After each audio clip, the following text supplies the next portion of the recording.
Hey guys, it's Audra and welcome back to my channel. Today is day one of Vlogmas, Bookmas, whatever it is being called here on BookTube. I don't know that I'm gonna follow the schedule of posting every single day. I really want to try to kind of get me pushed back into doing this and talking about books, and then for me, it's not going to be just about books, but it will also, maybe I'll do some videos about my breast cancer journey that I haven't talked about recently. Maybe some stuff about quilting, since I've taught myself how to quilt. I've had some ideas of vlogs and that, like a time lapse of making an entire quilt while listening to audiobooks and doing reviews of those along the way.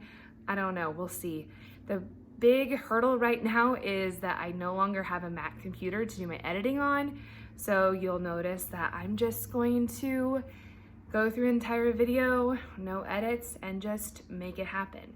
But today's an easy day for December 1st. You will notice that everybody is doing their December TBR. So that is what I'm going to do too.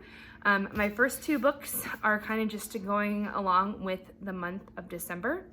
And the last 7, so there would be 9 that I'm hoping to get to this month, are from a book club that's online that I did not keep up with this year that I really wanted to, but we'll talk about that in a minute.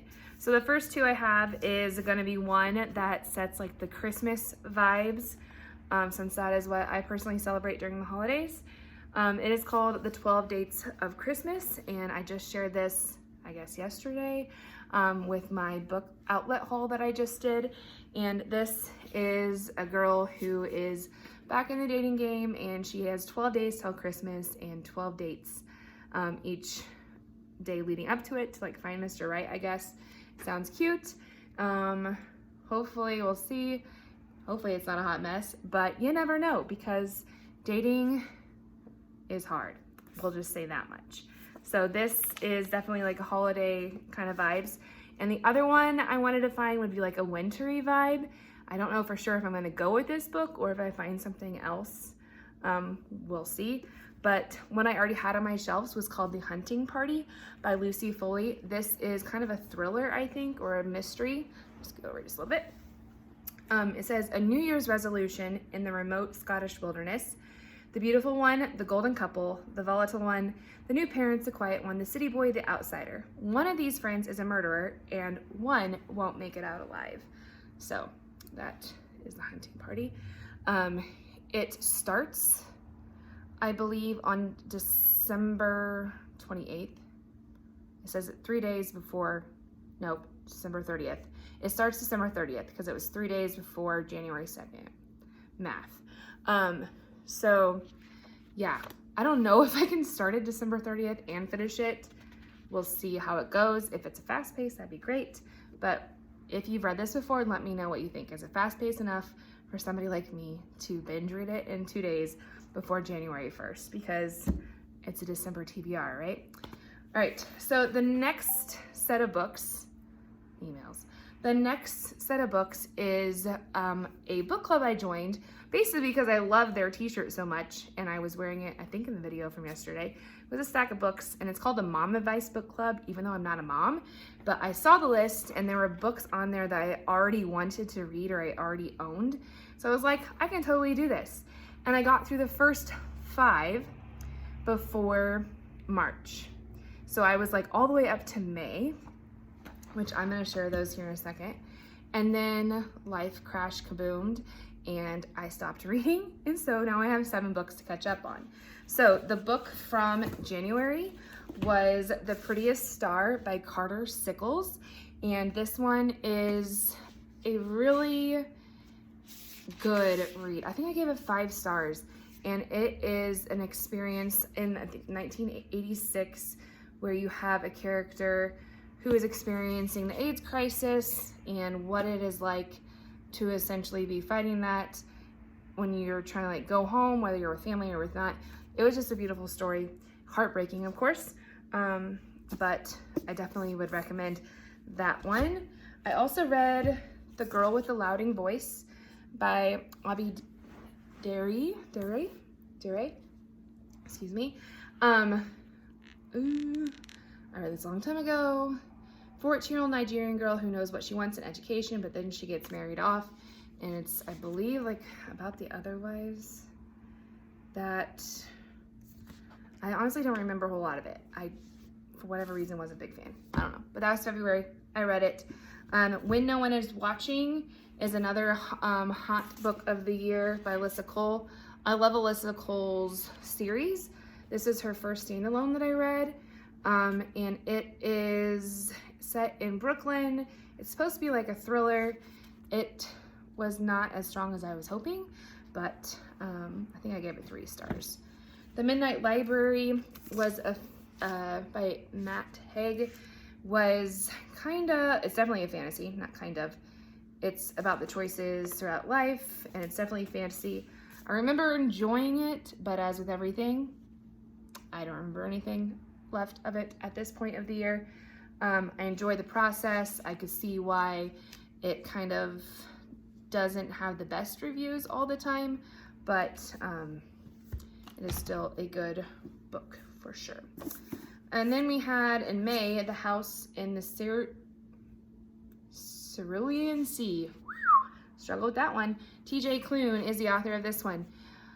This, I think I started when everything started to get more difficult. And so I know I read it listened to it through audio, but it is like the recipe for the perfect book for me, and it didn't stick. So I definitely want to reread this one. Probably won't be this month. It'll probably be next year, to be honest. But because it has like the department in charge of magical youth, it has like this vibe for me, like X-Men meets foster care. I don't know, like, and then found family. You have a male-male romance. Like everything about it just seemed to be the perfect read. And with everything going on, I just couldn't focus enough. So I'm definitely giving this one a second try. And then also I need to pick up his next book that he just released recently also. All right, so working off of the last 7, I have 2 in physical form, and then I have 5 on audio. No, 4 in audio, and 1 is coming through Amazon. It's just not here yet. So in June, I need to catch up and read Lights All Night Long. Here's a picture of that story. And this one is about, it says 15-year-old Isla is arriving from Louisiana from native Russia, adventure as a student. Her and the girl she meets, Sadie, has a secret. Yeah. Their town's seedy, drug-plagued underworld. Interesting. I don't know. Doesn't really sound like one I'll be too into, but we'll find out. It's on audiobook. The next one for July should have been the one that's on its way from Amazon. That is The Invincible Summer of Juniper Jones. Right here. It's a beautiful, beautiful cover. This one I'm excited to read. This is set in the summer of 1955. We have Ethan Harper, who is a biracial kid raised mostly by his white father, and it's always been a conversation they haven't really breached. And then he goes to spend the summer with his aunt in a small town in Alabama, and now he's with the Black community, and so that part of his identity is front and center. And yeah, he meets Juniper Jones, who's an oddball and a free spirit. Love that. And she's open, kind, and accepting. So it's just kind of their summer together. I totally wish I would have read this during the summer, but like I said, I didn't read anything. So moving on to the next one is The Book of Lost Names. This is another one that was on my I want to read this for sure list. Never gotten around to it. The cover looks familiar, I'm sure, because it's another one that everybody has read this year or talked about it. It's a story of World War II, which is one of my favorite kind of historical fiction time periods to read from. And it says a young woman with a talent for forgery helps hundreds of Jewish children flee the Nazis in this historical novel from the author of The Winemaker's Wife. So books are involved. We love that. Book about books, World War II, freeing children. I'm here for it, and I'm hoping the audiobook is fantastic. Moving on to the book from September that I need to catch up on is a story called Migrations. I remember not being so sure about that one, but like the reviews of it are absolutely fantastic. So it says she's been the kind of woman who is always able to love but unable to stay. So she's a researcher. She goes to this like final migration of I don't know what. Final migration to Antarctica. There's probably an animal involved there, right? But there's a passionate love affair, an absent family, a devastating crime. She's chasing more than just birds. So, of course, birds migrate. There we go. But yeah, there's got to be a lot more to it than just that scientific piece because the reviews, like I said, are amazing. All right, we are down to the last three, two of which I already have.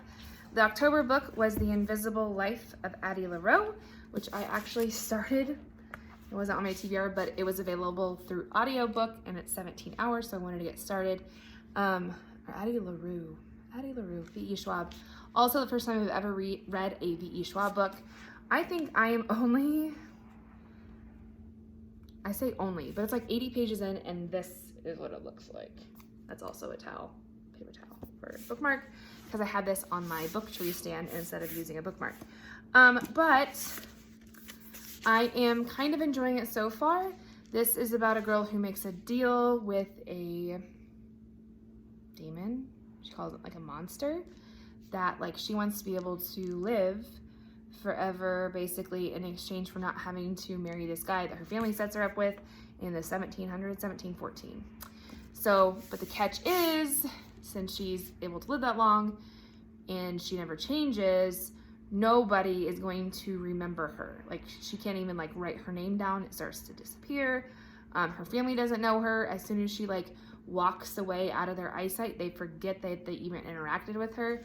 So there's a lot left in this story. I am worried that it's just going to be so repetitive that I don't get through it, but we'll find out. It is on the Mom Advice Book Club selection list, so I want to get to it. November selection would have been Wonderland, and that looks like this. Also, we'll be doing it through audio, and this is also, I think, a World War II story. Wartime in Germany. Yes, Nazi party. Once inseparable Berlin teenagers, Isle and Renate find their friendship ripped apart by their nation's abrupt swing into fascism. One gets thrown into the Nazi party. Another one is being their family is being dismantled by Hitler's race laws and shattered by shocking betrayal. Decades later, that same betrayal will upend the life of Elsie's daughter. Ooh, that sounds awful. So, a couple things that I'm hoping this ends up being like a good fit for me. Again, the World War II story. And then I love a historical fiction novel that is generational. So this could be a hit. I hope the audiobook is really good.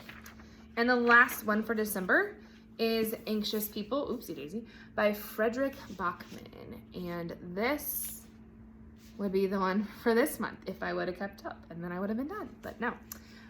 Again, got this through Book of the Month. And it is a charming novel about a crime that never took place, a would-be bank robber who disappears into thin air, and 8 extremely anxious strangers who find they have more in common than they ever imagined. I have loved some of his books in the past. They are definitely quirky. I know they are translated. I believe he is Swedish. Yep, he's Swedish. And so that will be the last book. So those are 9 books total. We have the 2 December ish vibe reads, the 7 that will be for the Mom Advice Book Club, just because I know those selections are really strong. I want to try to finish it, try to finish something like I started at the beginning of the year. We'll see how it goes. But if you have read any of those last 7 especially, like let me know your thoughts and which one I should prioritize, or which one of the audiobooks are like spectacular, so I can get started on those, because I think they're all on my phone right now, so I need to get going. But let me know what you're reading down in the comments below, and I will see you tomorrow.